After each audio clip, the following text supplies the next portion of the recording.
Hello and welcome to IFS YouTube videos.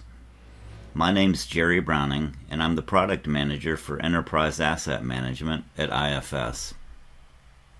Today we're going to discuss our brand new feature in IFS EAM that we call Equipment Data Collection, or EDC for short. EDC is a proven process to collect data from equipment sensors through any integration software such as Crosser into our IoT connector as observations and into our new Asset Performance Management API models as either measurements, events, or alarms. These observations can be acted on to create conditional alarms to warn of negative trends in machine performance, as well as critical alarms that generally result in equipment shutdown due to a casualty. So let's go to the Asset Performance lobby where we can see the equipment we're currently monitoring. In this demonstration, we're collecting observations from a gripper on a pick-and-place robot that would be used in a packaging facility. Let's click on the gripper to go to the Details page. Note that we are monitoring open and closed arm speed, gripper force, servo motor current, and other inputs.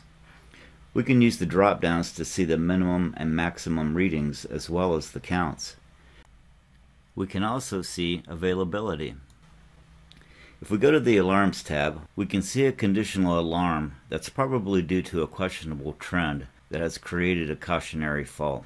This hasn't resulted in machine failure, which should have shut it down, but instead has generated a fault report to investigate the issue when time allows. Clicking on the link to the fault report work task, we see the equipment object ID and description. We also see the fault type, which is predicted failure, as well as the task description of inspect and possibly replace the servo motor. Okay, let's simulate a critical fault being observed. We can see that the machine has triggered from on to off, as well as time stamping the occurrence. If we go to the Alarms tab, we can see we have registered a critical alarm and have accumulated a couple other conditional alarms which did not result in multiple conditional fault reports. But we do have a new alarm fault.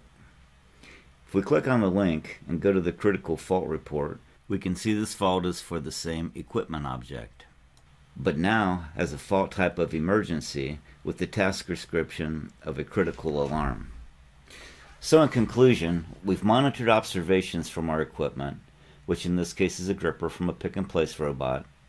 We've seen a degradation trend generate a conditional alarm, producing a predictive fault report task.